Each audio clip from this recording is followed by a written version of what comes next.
ഇത് ഏദൻ നഗർ, വിശ്വാസികൾ തിങ്ങിപ്പാർക്കുന്ന ഒരു കൊച്ചു ഗ്രാമം. അതിൻ്റെതായ ചില കുഴപ്പങ്ങളുമുണ്ട്.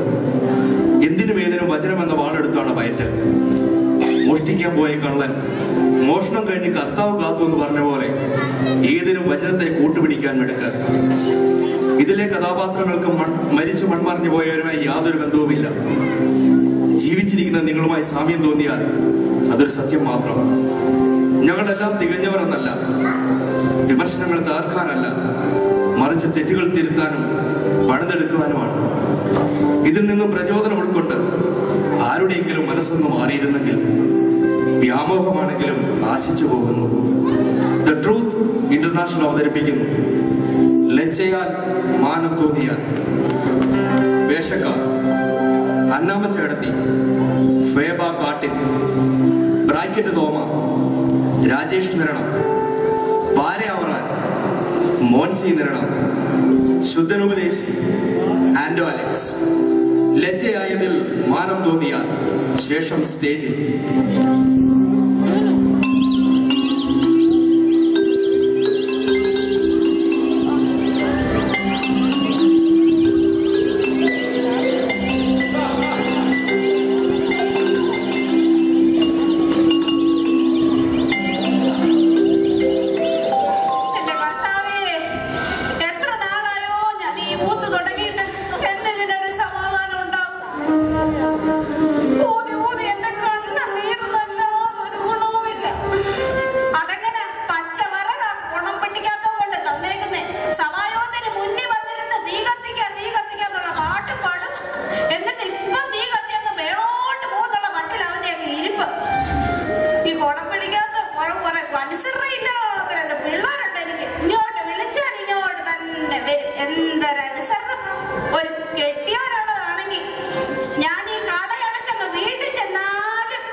ഇതന്നാമച്ചേടത്തി, ഏദൻ നഗറിലെ ഏക ചായക്കടക്കാരി.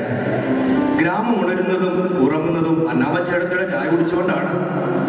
വിപ്ലവകരമായ പല വിശ്വാസ പ്രമാണങ്ങളും ചർച്ച ചെയ്യപ്പെടുന്നതും ഇവിടെ വെച്ച് തന്നെ. Boost is the secret of my energy എന്ന് പറയുന്നത് പോലെ അന്നാമച്ചേടത്തിയുടെ ചായയാണ് ഇവിടുത്തെ വിശ്വാസികളുടെ ഊർജം. കൊച്ചു ഭക്തിലും നാക്കെമ്മയ്ക്കും എന്ന് പറയുന്നത് കേട്ടിട്ടുണ്ടല്ലോ. അന്നാമച്ചേടത്തിയുടെ നാക്കിനും ലേശം നീളം കൂടുതലുണ്ടോ എന്ന് സംശയമില്ലാതില്ല. പാലിൽ വെള്ളത്തിന്റെ അളവ് കൂട്ടിയും ഏത്തക്കാപ്പത്തിന്റെ കനം കുറച്ചും അന്നാമച്ചേടത്തി പല അത്ഭുതങ്ങളും ഈ കടയിൽ കാണിക്കാറുണ്ട്. അയ്യോ ചേർത്തി, രാവിലെ തുറന്നോ?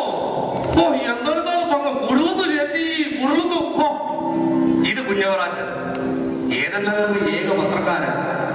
ഒന്നിനൊന്ന് ഫ്രീ എന്ന് പറയുന്നത് പോലെ ദിവസവും രാവിലെ ന്യൂസ് പേപ്പറിനൊപ്പം പരദൂഷണവും വീടുകളിൽ എത്തിക്കും.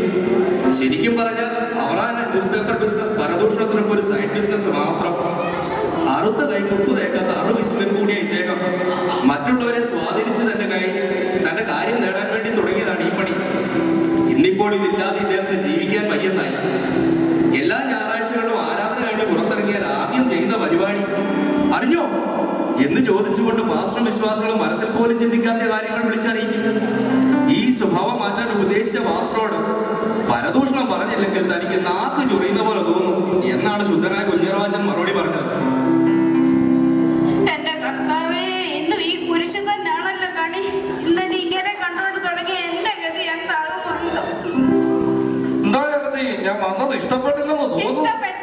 ഇഷ്ടപ്പെട്ടേ. ഇന്നലെ കൈനീട്ടം കിട്ടിയത് വെച്ചിട്ട് എനിക്ക് ഇന്നലെ ഭയങ്കര തിരക്കായിരുന്നു കടയില്. ഓ അത് ശരി, എന്നെ ചേട്ടത്തി ആക്കിയതായല്ലേ. മനസ്സിലായല്ലേ? ഇന്നലെ ഉണ്ടാക്കിയ പലഹാരം മൊത്തം ഞാൻ വീട്ടിൽ കൊണ്ടുപോയി പിള്ളേർക്ക് കൊടുത്തു. അവർക്ക് എന്തായാലും സന്തോഷമായി. അപ്പൊ ചേട്ടത്തിയുടെ പ്രാർത്ഥന ദൈവം കേട്ടു. എന്നെ കൊണ്ടൊന്നും പറയപ്പിക്കല്ല കേട്ടോ.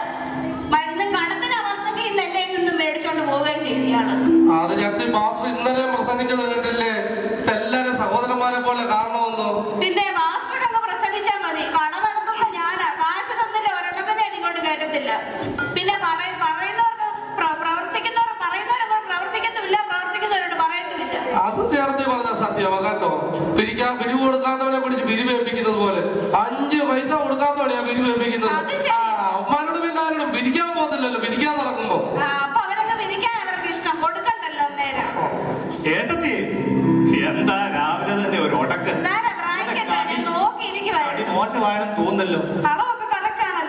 ഇദ്ദേഹം കൊച്ചു തോമാച്ചൻ, ബ്രാക്കറ്റ് തോമ നോമന പേരിൽ അറിയപ്പെടുന്നു. ഏതൻ നഗറിലെ വിശ്വാസികൾക്ക് വളരെ കുറച്ച് വെള്ളം ചേർത്ത് പാലെത്തിക്കുന്ന പാവം സഭാ കമ്മിറ്റി അംഗം. പാലിൽ വെള്ളത്തിന്റെ അളവ് വളരെ കുറവായതുകൊണ്ട് തോമ ശുദ്ധനാണെന്ന് വിചാരിക്കണ്ട. ഒരിക്കൽ തന്നോട് കുത്തുവചനം പ്രസംഗിച്ചതിന്റെ പേരിൽ സ്വന്തം സഭയിലെ പാസ്റ്റർക്ക് കുളത്തിലെ വെള്ളം മുക്കി കൊടുത്തവനാണ് കക്ഷി. പാലിൽ ഫ്രീ ആയി മീനെ കിട്ടിയതുകൊണ്ട് പാസ്റ്റർ സംഭവം കയ്യോടെ പിടിച്ചു. ഈ അടുത്ത കാലത്താണ് നാട്ടുകാർ ഇദ്ദേഹത്തിന് ഓമനപ്പേര് നൽകി ആദരിച്ചത്. മക്കൾ ഗൾഫിൽ പോയി ഇച്ചിരി കാശുണ്ടാക്കിയപ്പോൾ തോമ ഒരു വീട് വെച്ചു. ഗേറ്റിൽ തന്റെ ഒഫീഷ്യൽ നെയിമായ തോമസ് ചാക്കോ എന്ന് എഴുതിയെങ്കിലും എല്ലാവർക്കും പെട്ടെന്ന് മനസ്സിലാക്കാൻ തന്റെ വിളിപ്പേരായ തോമ ഒഫീഷ്യൽ നെയിമിന് ശേഷം ബ്രാക്കറ്റിൽ ഇട്ടു. അന്ന് മുതൽ തോമാച്ചൻ ബ്രാക്കറ്റ് തോമയായി. ഇത് നാട്ടുകാര് ഒളിച്ചു വിളിക്കുന്ന പേരാ കേട്ടോ. ഇത് കേട്ട് കഴിഞ്ഞാൽ തോമയുടെ ഞായറാഴ്ച ഭക്തി അങ്ങ് മാറും.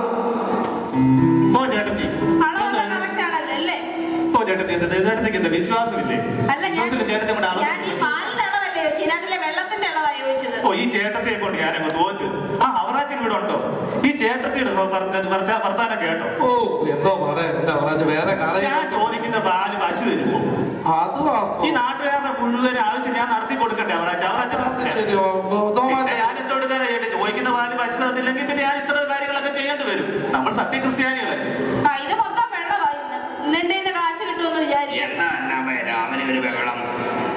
ഇത് കുഞ്ഞുപദേശം. ഇത് ഏതൻ നഗറിലെ ശുദ്ധൻ ഉപദേശി. ശുദ്ധൻ എന്ന വിളിപ്പേരിലാണ് നാട്ടിൽ അറിയപ്പെടുന്നത്. ഇന്നത്തെ ഉപദേശിമാരെ പോലെ പ്രാർത്ഥനയ്ക്ക് ശേഷം കൈവെള്ളം മാന്തി പറിക്കാൻ അറിയാത്ത ഒരു പാവ ഉപദേശി. ഏതൻ നഗറിലെ വിശ്വാസികളുടെ സുഖത്തിലും ദുഃഖത്തിലും എപ്പോഴും ഏത് സമയത്തും കൂടെയുള്ള ഉപദേശി. ഉപദേശിയുടെ പ്രാർത്ഥന വിളിച്ചതാർക്ക് ഒറ്റമൂലിയാണെന്ന് പറയുന്നത് അതിശോക്തിയൊന്നുമില്ല. ദാരിദ്ര്യത്തെ തന്റെ സന്തത സഹചാരിയാക്കി മാറ്റിയ ഉപദേശി താൻ സന്ദർശിക്കുന്ന വീടുകളിൽ നിന്ന് തനിക്ക് എന്തെങ്കിലും ലഭിച്ചാൽ അതും കവലയിൽ നിൽക്കുന്ന ഏതെങ്കിലും ബുദ്ധിമുട്ടുകാരനെ നൽകി ഒഴിഞ്ഞു കഴിയുമായി വീട്ടിൽ തിരിച്ചെത്തുമ്പോൾ വിശന്നൊട്ടിയ വയറും ക്ഷീണിച്ചു കുഴിഞ്ഞ കണ്ണുകളുമായി തന്റെ ഭാര്യയും കുഞ്ഞുങ്ങളും കാത്തു നിൽക്കുന്നത് നിത്യസംഭവം. പെന്തക്കോസ്ത് എന്നത് ഉപദേശമല്ല, ജീവിത രീതിയാണ് എന്നതിന്റെ ഒരു ജീവിക്കുന്ന തെളിവാണ് ശുദ്ധനുപദേശി.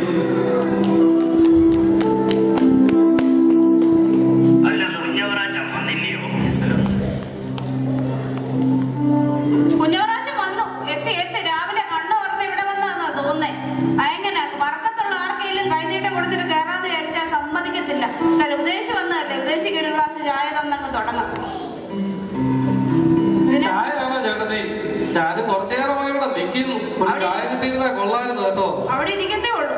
ഓസിനൊന്നും ഞാൻ ചായ തരത്തില്ല. ചേട്ടത്തിൽ പിള്ളേര് പൈസ അയച്ചിട്ടുണ്ടെന്നാ പറഞ്ഞ കേട്ടോ. കഴിഞ്ഞ ആഴ്ചത്തെ മുഴുവൻ ഞാൻ ഒന്നിച്ചങ്ങ് തീർക്കാം. അതങ്ങ് അവിടെ ഇരിക്കട്ടെ. ചേട്ടത്തി ഒരു ചായ എനിക്കൂടെ. എന്നാ ഓസിനെ കുടിക്കും. വെള്ളമാ കൊണ്ട് തന്നത്, വാലല്ല.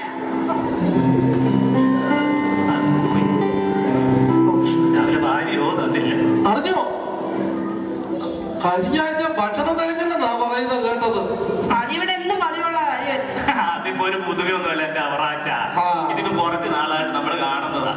ഇത് എന്തോ ചെയ്യാനാ? ഇവിടെ ഓർഡർ ചെയ്യുന്നത് എന്തെടുക്കും? സഭയ്ക്ക് ലാഭം ഉണ്ടാക്കാൻ വേണ്ടി. പാസ്റ്റ് ഞാൻ പറഞ്ഞ മനസ്സിലായി. ഓർഡർ ചെയ്യുന്നവര് സഭയ്ക്ക് ലാഭം തരാൻ വേണ്ടി പ്ലേറ്റിന്റെ എണ്ണം അങ്ങ് കുറയ്ക്കും. സഭയ്ക്ക് ലാഭം അവരെ ഞാൻ പറയുന്നത് ഭക്ഷണം കൊണ്ടുവരാൻ അവർക്ക് ലാഭം ഉണ്ടാക്കാൻ വേണ്ടി എന്ത് കൊടുക്കും? ഭക്ഷണത്തിന്റെ അളവ് അങ്ങ് കുറയ്ക്കും. പൈസ കൊടുക്കുന്നില്ലേ? അത് കാരണം എന്ത് പറ്റും? ഇതെല്ലാം കൂടെ കഴിഞ്ഞ് കഴിയുമ്പോ എന്റെ അന്നാമ്മച്ചേടത്തി ഇത് കഴിഞ്ഞ പാവം വിശ്വാസിയുടെ പ്ലേറ്റ് ഒക്കെ പിടിച്ച് ഈ ഒരു നിപ്പുണ്ടല്ലോ, അത് കണ്ട പെറ്റ നല്ല സഹിക്കുന്നില്ല. പക്ഷെ ഞാൻ ഏതായാലും ഈ ഒന്നാം തീയതി ഒരു കാര്യം തീരുമാനിച്ചിട്ടുണ്ട് എന്റെ ഉപദേശി. ഞാൻ ദൃഢ നിശ്ചയം ദിവസത്തിൽ എടുത്തു. ഇനി മേലിൽ ഞാൻ വിളമ്പാൻ പോത്തില്ല. നിങ്ങൾക്കറിയാം, കഴിഞ്ഞ 3 പ്രാവശ്യം ഞാൻ വിളമ്പാൻ പോയി. വിളമ്പാൻ നിന്നിട്ട് അവസാനം വന്നപ്പോ എനിക്ക് പ്ലേറ്റ് മാത്രം കാര്യം. സത്യം എനിക്കൊരു പ്രാവശ്യം കിട്ടിയത് ഞാൻ പറയുന്ന കേക്ക്. ഞാൻ പറയുന്ന കേക്ക് എന്റെ ഉപദേശി.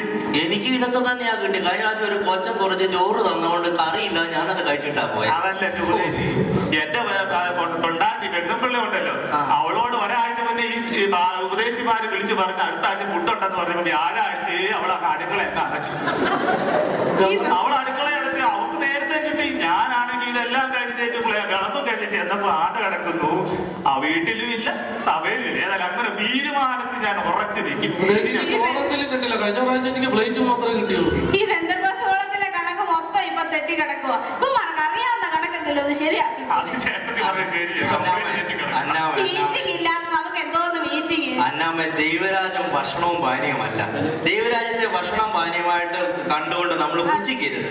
അത് ശരിയാ. പക്ഷേ ഞാൻ അതിനെ കുറ്റം പറയത്തില്ല. കാരണം തീറ്റയും കൂടി ഇല്ലാത്ത ദൈവരാജ്യത്തെ പറ്റി ചിന്തിക്കാൻ എനിക്ക് പറ്റത്തില്ല. കാരണം അല്ലെങ്കിൽ ഞാൻ ഈ ഉണ്ടാക്കിയതൊക്കെ ആരും കൊണ്ടുപോയി കഴിക്കും. ചേട്ടത്തിന്റെ കാര്യം പട്ടിണിയാണ്, പിള്ളേരുടെ കാര്യം. അതല്ല ചേട്ടത്തി, കഴിഞ്ഞ ആഴ്ച ഉപദേശം ഉണ്ടായിരുന്നു. കഴിഞ്ഞ ആഴ്ച എന്തായിരുന്നു ചേട്ടത്തി? ആരാധനയും കഴിഞ്ഞ് തിരുവത്താഴം എടുത്തു, ബീജും അപ്പും ഒക്കെ കഴിച്ചപ്പോട്ട് ഇറങ്ങി ഉടനെ ആ ത്രേസ്യമായിട്ട് ഒരു ഒടക്കൽ. എന്റെ വെട്ടിയോള ദേവത്താവെന്ന് ത്രേസ്യ ഇടിച്ചത്. അല്ലെങ്കിൽ ഞാൻ കുറച്ച് നാളായിട്ട് ഇരിക്കുമായിരുന്നു അവളെ. കഴിഞ്ഞ ആഴ്ച ഞാനതങ്ങ് തീർത്തു. അതേതായാലും നന്നായിട്ട് ചേട്ടത്തി. ഏതായാലും ഇടപാട് നിർത്ത് കണക്കാണ്ട് തീർത്തല്ലോ. സാക്ഷികളെ പറഞ്ഞപ്പോ പിന്നെ പരിപാടി കഴിഞ്ഞല്ലോ. വർഷാവസാനമായിരുന്നല്ലോ. അല്ല ഉദ്ദേശി, നമ്മുടെ സഭയിൽ എന്താ ആൾക്കാർക്ക് ആരാധനയ്ക്ക് ഒരു താല്പര്യമൊന്നും ഇല്ലാത്ത ഒരു പൊട്ടം പൂരം കാണാൻ ഇരിക്കുന്ന പോലെ എല്ലാവരുടെ ഇരിപ്പ്. അതെന്താ അന്നാമ്മ അങ്ങനെ പറയുന്നേ? അയ്യോ, എന്താ ഉപദേശി പൂരം കാണാൻ പോയ പൊട്ടങ്ങൾ ആരാണ്ട് ചോദിച്ചെന്ന്. പൂരം എങ്ങനെ ഉണ്ടായിരുന്നു? അപ്പൊ പൊട്ടം പറയാ, ഇന്ന് ആക്ഷനേ ഉള്ളായിരുന്നു, പൂരം സൗണ്ട് നാളെ വരുത്തുള്ളൂ. അത് ശരി. ആരാധനയ്ക്ക് വന്നിരിക്കുന്നവരുടെ മട്ടും ഭാഗം കൊണ്ട് ആരാധന തുടങ്ങിയത് തോന്നത്ത് പോലും ഇല്ലേ? എന്റെ ദൈവമേ, ഈ ഉപദേശം കൊണ്ടൊക്കെ തോറ്റു. ഇത് വേറെ ട്യൂബ്ലൈറ്റ് എന്റെ ചെത്തി. അർത്ഥത്തില് ചുമ്മാ എല്ലാ നാട്ടുകാരും വിളിക്കുന്നത്. എന്റെ ദൈവം, എന്റെ ഉപദേശം ഈ പഴയ ചോക്ക് മാറ്റി ഇലക്ട്രോണിക് ചോക്ക് മാറ്റി വിളി. ഓരോരുത്തരുടെ ഇരിപ്പ് കണ്ടാൽ തോന്നി ഇവരേതാണ്ട് കെട്ടുകാഴ്ച കാണാൻ വന്ന് എനിക്ക് പറഞ്ഞു. ചേട്ടത്തി പറഞ്ഞ വളരെ ശരിയാക്കോട്ടോ. ഇങ്ങോട്ട് വരുമ്പോഴേ ഓരോരുത്തന്മാരെ മൊബൈലും പിടിച്ചോണ്ട് ഇങ്ങോട്ടേക്ക് വരുമല്ലേ. പിന്നെ എന്താണെന്ന് വെച്ചാൽ ഒരു സാധനം ചുണ്ടാമ്പ് തേക്കുന്ന മാത്രം കൊണ്ട് സരിക്കിങ്ങനെ വെച്ചോണ്ടിരിക്കുന്നത്. എന്തോടെ എന്റെ പേരെന്തോടാ? എനിക്ക് തോന്നുന്നു എന്റെ കുറിപ്പാടോ.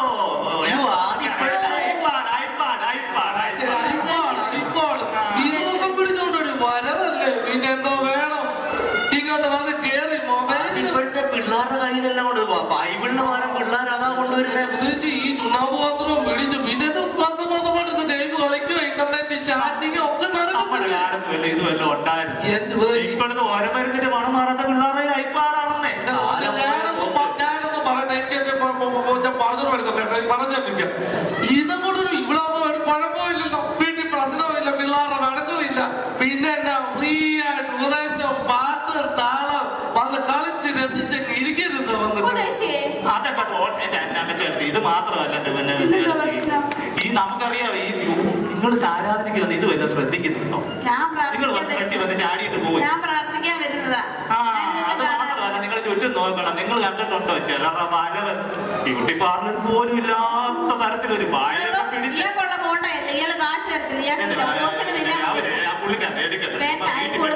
കൊടുക്കത്തില്ല. അല്ല, ഇത് പഴമകൾ മാത്രമല്ല, കൊണ്ടാടും കാലങ്ങളൊക്കെ വരുവാണ്. ഇവരുടെ വരവുണ്ട്. ഞാൻ പറയുന്നത് ഇവരാണെങ്കിൽ ബ്യൂട്ടി പാർലറിൽ കൂടി ഇല്ലാത്ത വായിക്ക് പിടിച്ചിട്ട് തുണിയും കുടുങ്ങി എല്ലാവരുടെയും ഒക്കെ വരവുണ്ടല്ലോ. ഇത് കണ്ടാല് ക്രൂശിൽ 2000 വർഷം മുമ്പ് കിടന്ന് മരിച്ച കർത്താവുണ്ടല്ലോ, വീണ്ടും വീണ്ടും ചങ്ക് പൊട്ടിച്ചാകും. ഇതിനാണല്ലോ ഞാൻ ഇതിനെയൊക്കെ രക്ഷപ്പെടുത്തിയത്. അത് സത്യമോ കേട്ടോ? ഞാൻ കണ്ടെന്ന് പാട്ടിന് ശേഷം പുറത്തോട്ട് ഇറങ്ങുകയല്ലേ. ഇറങ്ങിപ്പോയ മുടി ചെയ്യാനും ഇറങ്ങിപ്പോയ ലിപ്സ്റ്റിക്ക് തേക്കാനും നെയിൽ പോളിഷ് ഇടാനും ഒക്കെ കൊണ്ടുണ്ട്. അല്ല ഉദ്ദേശിച്ച് ഞാൻ ഒരു കാര്യം ചോദിച്ചോട്ടെ, നമ്മുടെ പ്രാർത്ഥന കോൺട്രാക്ട് കൊടുത്തേക്ക് വേണോ? അതന്നെ അങ്ങനെ പറയുന്നത്. സഹോദരന്മാരോട് പ്രാർത്ഥിക്കാൻ പറയുമ്പോ ഞാനൊന്നും പറഞ്ഞില്ലേ തോമസ് ലീഗാന്നും പറഞ്ഞ അവരുടെ ഇരിപ്പ്. അങ്ങനെ പിന്നെ കുറച്ച് പേര് പ്രാർത്ഥിക്കാനുണ്ട്. അവര് പ്രാർത്ഥിക്കും. കൂടാതെ പാസ്റ്റർ വിളിച്ചു പറയും ഇന്ന് പ്രാർത്ഥനയ്ക്ക് വരണമെന്ന് പറഞ്ഞു കഴിഞ്ഞ ഉടനെ ചോദിക്കുന്നത് എനിക്ക് 10 മിനിറ്റ് തരുമോ, എനിക്ക് 10 മിനിറ്റ് തരുമോന്ന്. അപ്പൊ എല്ലാ ചന്ത ഉചിതമായിട്ടൊക്കെ നടക്കണ്ടായോ? അതുകൊണ്ട് അങ്ങനെ തോന്നിപ്പോകുന്ന എന്റെ ഉപദേശം അതൊന്നും മാത്രമല്ല. ഇതൊക്കെ കണ്ടാ പോകുന്നത് ആരാധനയൊക്കെ ഇങ്ങനെ ഉയർത്തിക്കൊണ്ട് വരാനുള്ള കളിയാണ് നമുക്ക് തോന്നിപ്പോന്നെ. എന്റെ സഹോദര അങ്ങനൊന്നും വിചാരിക്കില്ല. സഭ എന്ന് പറയുന്നുണ്ടല്ലോ. എന്റെ ഉപദേശം ഞാൻ പറയട്ടെ, 6 ദിവസം കിടന്ന് നമ്മള് കഷ്ടപ്പെട്ടിട്ടാണ് കൊടുക്കുന്നത്. 7-ാം ദിവസം ഈ മണ്ണും കൊണ്ടേ ചുമന്ന് ചൊമ്പാട് പിടിച്ചേച്ച് വന്നേ ചായി ബന്ധെടുക്കുന്ന വെള്ളിയാഴ്ച രാവിലെ ഞായറാഴ്ച രാവിലെ നമ്മൾ ആരാധിക്കാൻ വേണ്ടി സഭയിലോട്ട് വരുന്നത്. ഉപദേശി മനസ്സിലാക്കും. ഉപദേശി ആ അപ്പൊ ഉപദേശി മനസ്സിലാക്കേണ്ടത് അത് ഇങ്ങനെയാണ് ഉപദേശിയാതിന്റെ സഭയിലായാലും ഇങ്ങനെ മനസ്സിലാക്കുന്നത്. കാരണം ഈ പാവപ്പെട്ടവൻ മണ്ണ് കോരി ആകെ ക്ഷീണിച്ച് 6 ദിവസം കഷ്ടപ്പെട്ടു. ചേട്ടൻ ഞാൻ പറയുന്നത് കേൾക്കുന്നു. പണിയും കൂടെ നടക്കണം. നിങ്ങളുടെ കഥ കേട്ടിട്ടിരുന്നാലും എന്റെ കഥയോടെ നടക്കത്തില്ല. തുണി പോലും കരുതാതായി പാവങ്ങൾ വരുന്നു ആരാധനയ്ക്കെന്ന് പറഞ്ഞു. അവരെ പിടിച്ചാണ് എന്തെടുക്കുന്നത്. ഈ മുന്നിൽ ഇരുത്തിയിട്ട് ഈ പറഞ്ഞ പോലെ ആളുകളെല്ലാം എടുക്കും. വെള്ളിയാഴ്ചയും ഞായറാഴ്ച രാവിലെ വരുമ്പോൾ ഈ പാവങ്ങള് എന്തേലും സമാധാനം കിട്ടണമെന്ന് പറഞ്ഞായിരിക്കും വരുന്നത്. അപ്പോഴാണ് ഒരു കഥയില്ലാത്ത ചിലര് കയറിയിരുന്ന അതും ഇതൊക്കെ വിളിച്ചു പറയും. ഉള്ള ആത്മീയം കൂടെ നശിച്ച് തിരിച്ചു പോകേണ്ടി വരും. എന്റെ സഹോദര, സഭ എന്ന് പറയുന്ന പല കണ്ണികൾ ചേർന്ന് ഒരു ചങ്ങല പോലെ അത് പൊട്ടിപ്പോകാതിരിപ്പോ ഇങ്ങനെയൊക്കെയുള്ള ചില നുറുങ്ങു വിദ്യകളൊക്കെ ചെയ്യേണ്ടി വരും. അതൊക്കെ നമ്മൾ കാര്യമായിട്ട് എടുക്കരുത്. അല്ല കാര്യമാണോ? അല്ല അറിഞ്ഞായിരുന്നു നമ്മുടെ കളികളും തുടങ്ങി കെടിയായിരുന്നു കേട്ടോ. നമ്മ ബന്ധുക്കോസാറ് കണിയല്ലോ. ഇത് വല്ല അറിയാം. ചുമ്മാണ് നാട്ടുകാരും ഉപദേശിയെ വിളിക്കുന്നത്. നമ്മുടെ സഭയിലെ ഉപദേശിമാരുടെ കാര്യമാണ് പറഞ്ഞേ. അവര് പുതുവർഷത്തിൽ ചില വീടുകളിലൊക്കെ ഹൗസ് വിസിറ്റിംഗ് നടത്തി. അത് രജിസ്റ്റർ ചെയ്ത വീടുകളിലേ പോത്തുള്ളൂ. ബാക്കിയുള്ള വീട്ടിൽ പോകാൻ അവർക്ക് താല്പര്യമില്ല, അവര് പോത്തുമില്ല. എന്റെ അന്നാമ അങ്ങനൊന്നും പറഞ്ഞു. വലിയ സഭയാവുമ്പോ ഇങ്ങനെയൊക്കെ മാറ്റത്തുള്ളൂ. എല്ലായിടത്തും കയറാൻ പറ്റുമോ? എനിക്ക് തോന്നുന്നത് അത്ര ശരിയാണോ എന്ന് പറഞ്ഞോ കേട്ടോ. അതല്ലെന്നേ ഞാൻ ശ്രദ്ധിച്ചെടുത്തോളം അതൊന്നും അല്ലേ.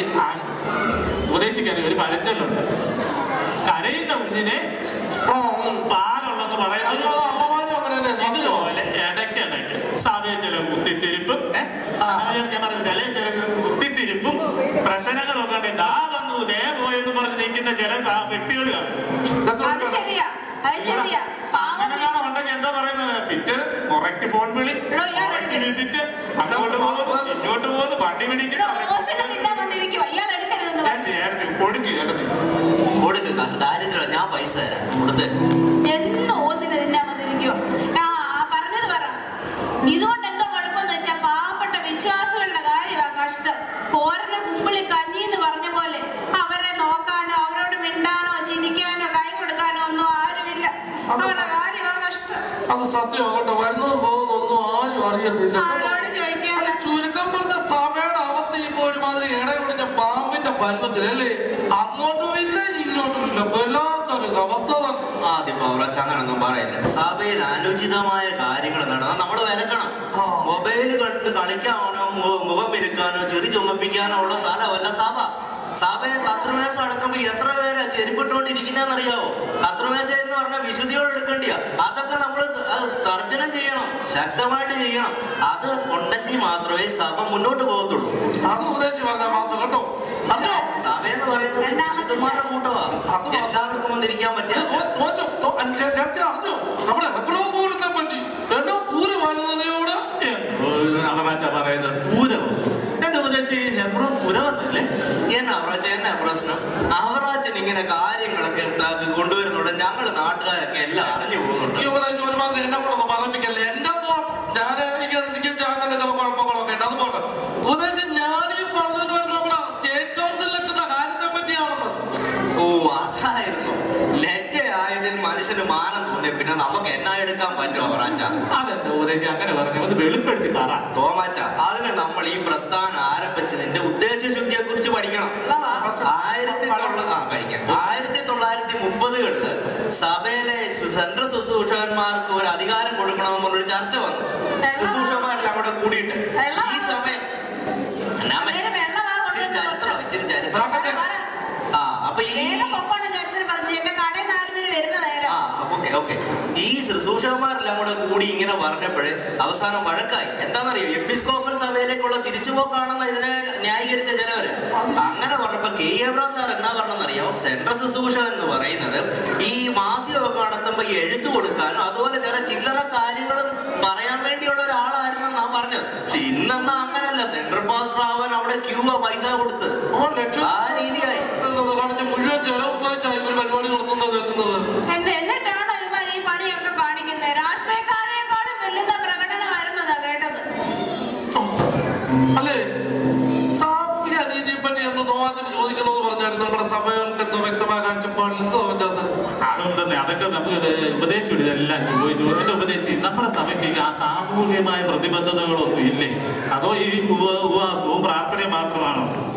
എന്റെ തോമാച്ച വ്യക്തമായ കാഴ്ചപ്പാടോടുകൂടി തന്നെയാണ് സഭ തുടങ്ങിയത്. പക്ഷേ ഈ നമ്മുടെ സഭ തുടങ്ങിയ സമയത്ത് സ്ത്രീധനത്തിനെതിരെ അതുപോലെ പ്രസംഗിക്കുകയും ഈ സിയോൻ കാഹളത്തില് മുഖ്യ പത്രാധിപ ഇത് എഴുതി കെ എബ്രഹാം സാറ് ഇതിനെതിരെ പ്രതികരിച്ച.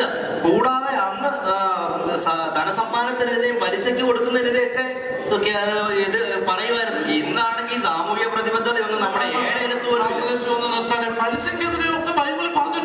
എനിക്ക് അന്നാലും അറിയാതെ ഇത്രയും കാശൊക്കെ മുടക്കി ഇവരെല്ലാം കൂടി ഇവിടെ വലിയ കയറി ഇരുന്നിട്ട് എന്നോ എടുക്കാനാണ് എനിക്ക് മനസ്സിലാകാൻ. എന്റെ സഹോദര, അത് പ്രത്യേകിച്ച് അവിടെ നിന്ന് നേടാനല്ലെന്നേ, അത് അവിടെ അധികാരപ്രം. അതുകൊണ്ട് മാത്രമാണ് ഇതിങ്ങനെ, അതുകൊണ്ടല്ലേ ഇവിടെ അടിയും പ്രശ്നങ്ങളും നടക്കുന്നത്. അല്ല ഉപദേശി, ഞാൻ പലിശയെ പറ്റി പറഞ്ഞു, ബൈബിൾ അതിനെ പറ്റി ഒക്കെ പറയും. എന്റെ ഉപദേശി ഈ മനുഷ്യരുടെ പാവപ്പെട്ട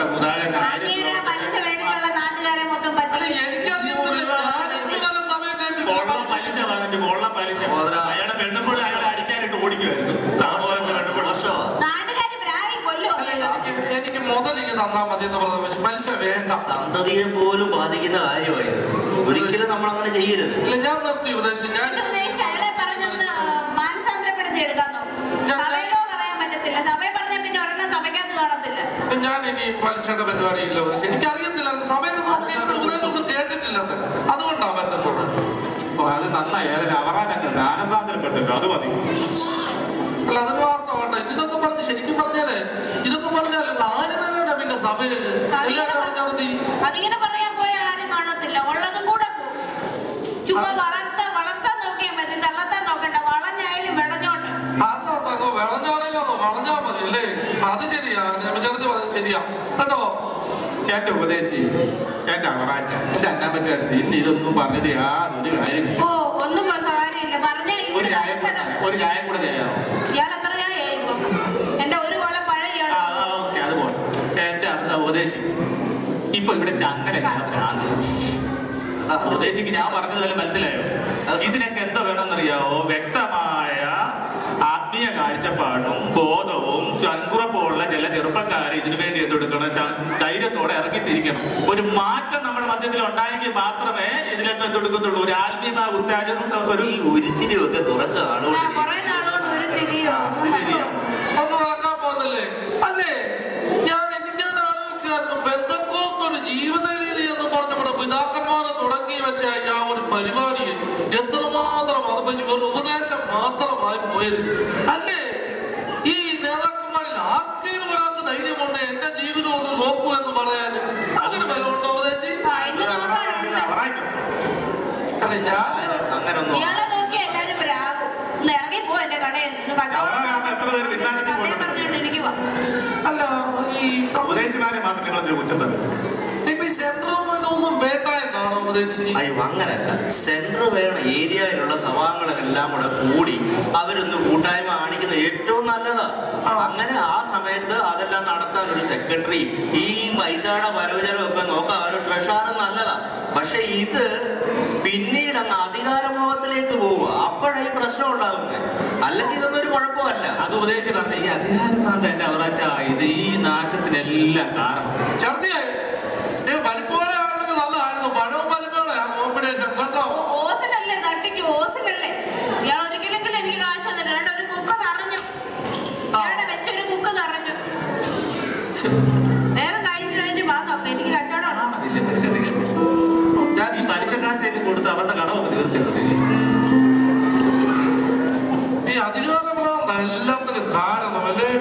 ഒത്തിരി കഥ പറഞ്ഞിരിക്കരുത്. എനിക്ക് ഇവിടെ ആൾക്കാർ വരാൻ. നിങ്ങൾ ഇവിടെ ഉള്ള കസരെല്ലാം കയറി ഇരുന്ന പിന്നെ ഇയാളെ പഴന്തിന് കഴിഞ്ഞില്ലേ? ഓറായില്ലേ? എഴുതി പോയേ. ഇയാളെ കാശോ തരത്തില്ല. എന്റെ കട കുടിപ്പിക്കാനായിട്ട്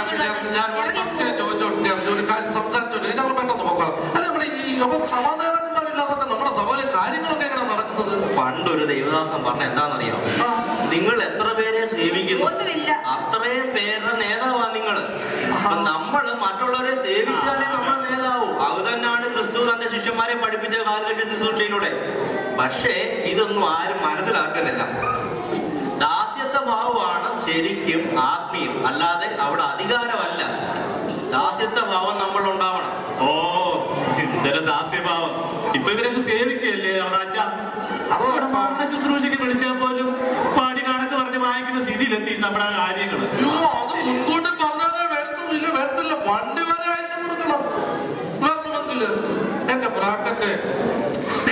അവറാച്ച ഞാൻ പല പ്രാവശ്യം പറഞ്ഞിട്ടുണ്ട്, നിങ്ങൾ ആവശ്യമില്ലാതെ കേട്ടോ. അവറാച്ച അവറാച്ച എന്ന് വിളിച്ച് നാക്കോട്ട് എന്നെ കൊണ്ട്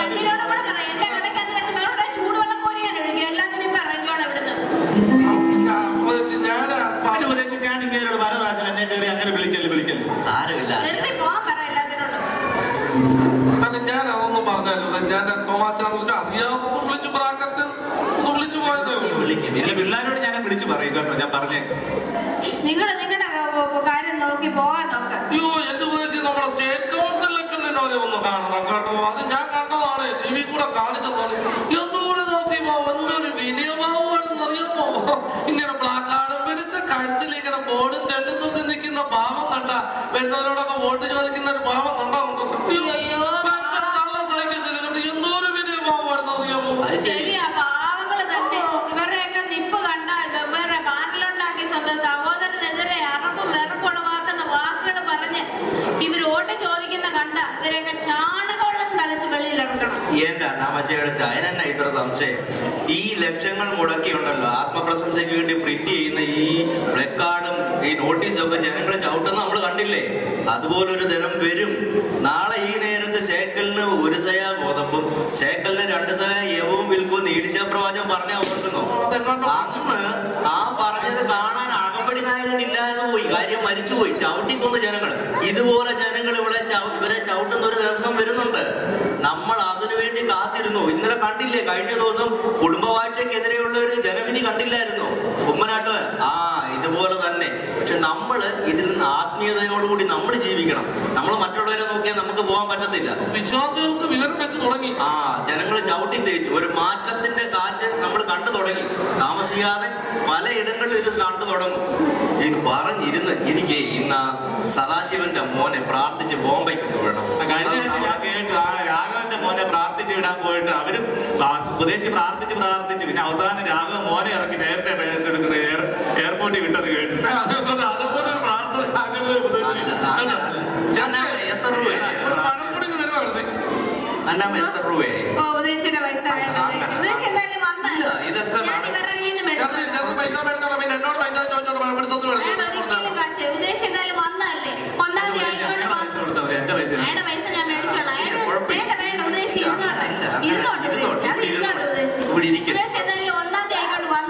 പ്രാർത്ഥിച്ചിട്ട് പോയാ മതി.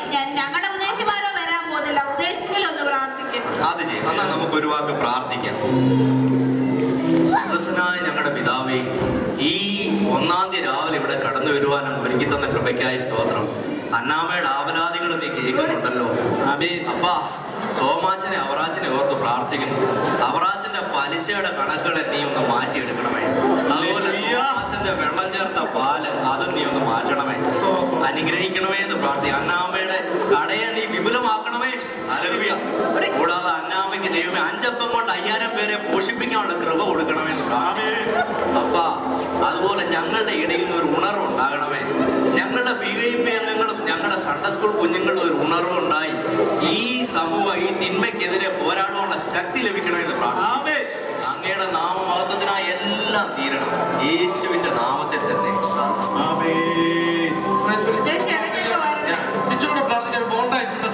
വോട്ട് കേട്ടോ. അപ്പൊ ശരിയാണ്.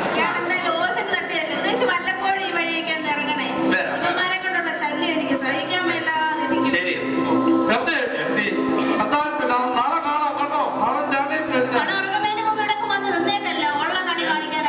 കുപ്പി കാര്യമാക്കി ഞാൻ പോട്ടെ. എനിക്ക് വേറെ വീട്ടിൽ കൊടുക്കാനുള്ള ഇവിടെ സമയം പോയതാണ്. വെള്ളം നിറയ്ക്കാനല്ലേ ബാക്കിക്കകത്ത്. എനിക്ക് ചേട്ടൻ കുപ്പി കാര്യമാക്കി തരാൻ ഇയാടെ കുപ്പിയും കൊണ്ട് പോകും.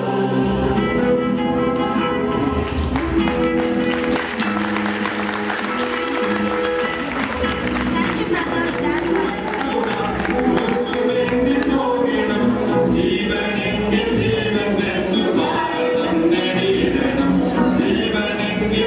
Amen.